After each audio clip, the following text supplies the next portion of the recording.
Hello everyone, I am doctor Deepshikha and welcome to my channel.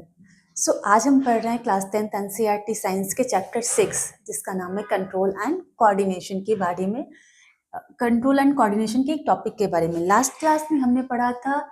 एक overview लिया था हमने कि इस चैप्टर में हमें पढ़ना क्या क्या है। तो मैंने क्या बोला था कि पहले हम नर्वस सिस्टम शुरू करेंगे, बट नर्वस सिस्टम पढ़ने से पहले मैंने बोला था कि न्यूरॉन के बारे में पढ़ेंगे। क्यों न्यूरॉन के बारे में पढ़ना क्यों जरूरी है? अब जस्ट लाइक कि आप अगर किसी बॉडी ऑर्गन के बारे में पढ़ने जा रहे हो और आपने सेल के बारे में नहीं पढ़ा, तो क्या है कि आप सेल को ही नहीं पढ़ा तो आप ऑर्गन के बारे में ज्यादा अच्छे से नहीं समझ पाओगे, because cell is the structural and functional unit of life. ठीक है, तो उसी तरह से हम न्यूरॉन पढ़ना। न्यूरॉन क्या है कि न्यूरॉन, जिसे हम नर्व सेल भी कहते हैं, कि the fundamental building block of the nervous system. Nervous system की सबसे छोटी यानी इंपॉर्टेंट इकाई है। ठीक है, क्योंकि न्यूरॉन ही है जो इंफॉर्मेशन मैसेंजर का काम करता है। ठीक है, तो हमारे अब आप जो हमारे आसपास का जो इन्वायरमेंट है उसके प्रति हम क्या रिस्पॉन्स देंगे, तो वो एक न्यूरॉन ही उस मैसेज को पहुंचाता है कि आपने गर्म टच किया तो आपको हाथ पीछे लेना है, आपने कुछ भी मतलब बाहर के इन्वायरमेंट के प्रति आपको क्या रिएक्शन देना है।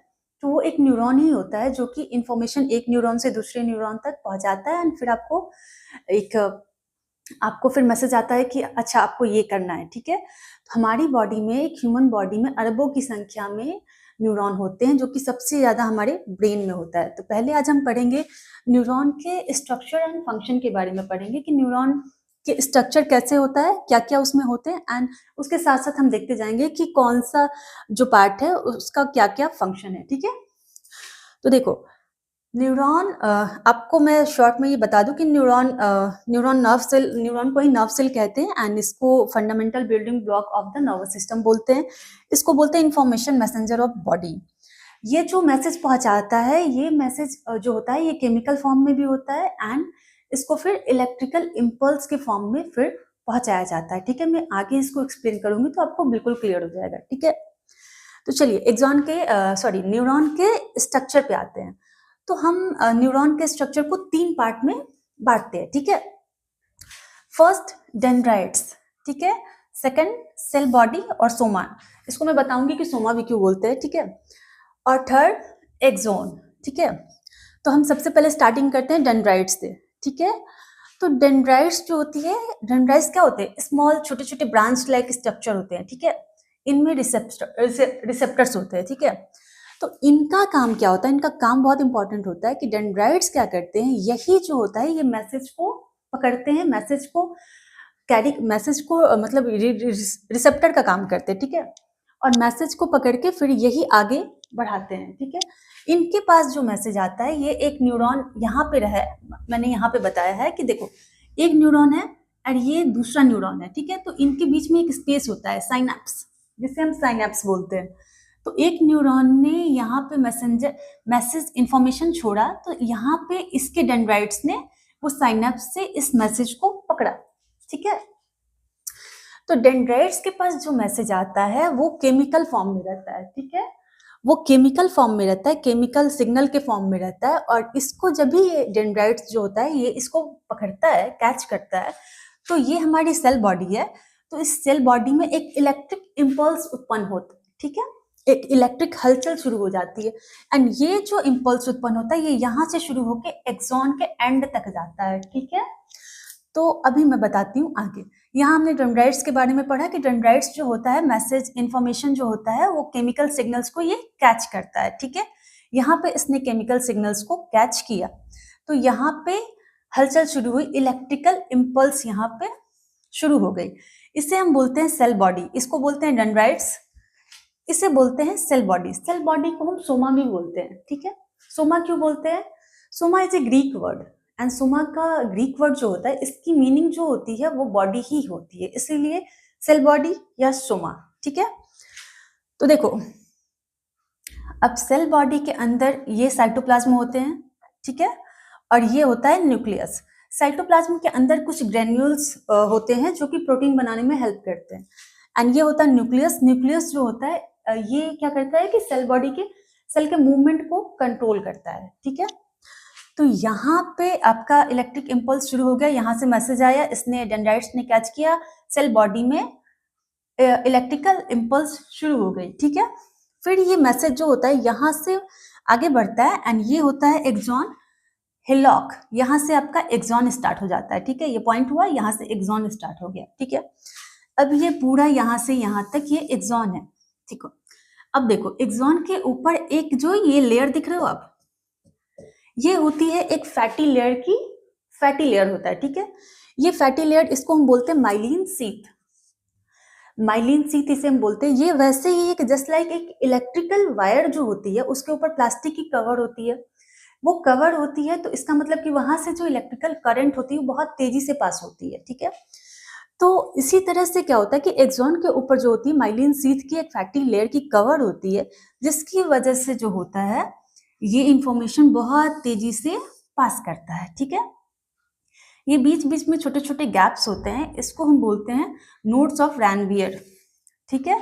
ये इसको इस मैसेज को स्पीड बढ़ाने में एक जंप की तरह काम करती है कि जंप हो गया एंड स्पीड उसकी और बढ़ गई, ठीक है। इसके बाद ये आता है एंड पॉइंट, इसको हम बोलते हैं एक्सॉन टर्मिनल और साइनेप्टिक नॉब्स, ठीक है। तो यहाँ पे मैसेज यहाँ से आया आपको केमिकल सिग्नल, यहाँ पे केमिकल सिग्नल जो था वो इलेक्ट्रिकल इम्पल्स में कन्वर्ट हो गया एंड यहाँ से ये इलेक्ट्रिकल इम्पल्स यहाँ एंड तक आती है, साइनेप्टिक नॉब्स के एंड तक आती है। साइनेप्टिक नॉब्स के एंड में आप छोटे छोटे थैलीनुमा स्ट्रक्चर देख सकते हो, ठीक है। इनको हम बोलते हैं साइनेप्टिक वेसिकल्स, ठीक है। अब क्या होता है ना कि जब ये करंट यहाँ तक आता है ना, तो ये साइनेप्टिक वेसिकल्स जो होते हैं ये ना साइनेप्टिक नॉब्स के वॉल्स से टकराते हैं एंड फट जाते हैं, ठीक है।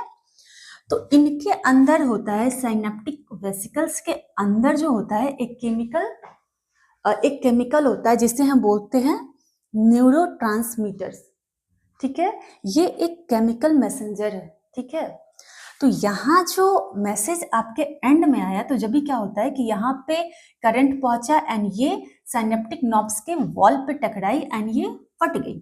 जब ये फटी तो यहाँ से निकला न्यूरोट्रांसमीटर जो कि एक केमिकल मैसेंजर है और ये चला जाता है ये साइनेप्स में, मतलब ये न्यूरॉन खत्म हुआ तो ये न्यूरॉन खत्म हुआ तो यहाँ से एक और न्यूरॉन शुरू होगा ना, ये एक और न्यूरॉन शुरू होगा तो यहाँ से फिर ये चला गया यहाँ पे, ठीक है। और यहाँ के डेंड्राइट्स के जो रिसेप्टर्स है उसको इस न्यूरोट्रांसमीटर को इन्होंने कैच कर लिया और फिर यही प्रोसेस फिर से चलना शुरू हो जाएगा। तो ऐसे ही इंफॉर्मेशन यहाँ से वहाँ चला जाता है एंड यहाँ से जो केमिकल मैसेज आया था वो इलेक्ट्रिकल सिग्नल में यहाँ पे बदला एंड यहाँ तक ये इलेक्ट्रिकल इम्पल्स के फॉर्म में ही जाता है।